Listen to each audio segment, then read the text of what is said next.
এই তো ভাত, পটল ভাজা, তেঁতুল তরকারি। এটা বাবুর ভাত, তোমার ভাত এইটা। ভাতের থালাটা একটু এদিকে করো। তুমি তো সিম ভাতে খেতে যাও না, সিমের দানা ভালোবাসো, একটু সিমের দানা ঢালি দিয়েছি।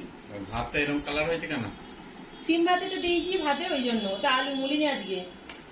ডিম ভাজা, গরম গরম ডিম ভাজা। আমার কোথায় গো? এই তো সব আছে। এইটা আমার থালা। এই যে তোরা পেঁপে ভাতে খাবি না, পেঁপেটা আমার, ভাতেটা। ডালটা আমার আলাদা নিয়ে নিয়েছি। তো এই রান্না হয়েছে আজকে। ডিমটা আমার একটু বেশি খাওয়া দরকার ছিল। তো খাওনি কেন? ডিম নেই, ডিম পুড়িয়ে গেছে, আনতে হবে। তো আজকে এটা লাঞ্চ থালি হয়েছে, খুব সিম্পল। তুমি যা সবজি এনেছো তাই করেছি। সিম এনেছে, সিম ভাতে দিয়েছি। করলা এনেছো, করলার তরকারি। পটল এনেছো, পটল ভাজা। তাহলে খাই মা। হ্যাঁ খা, খেতে থাক, খেতে শুরু কর। দই আছে, মিষ্টি দই আছে, টক দই আছে। মিষ্টি দই, মিষ্টি দই। তুই মিষ্টি দই খাবি? টক দইটা বাপি খেয়ে নেবে, বাপি।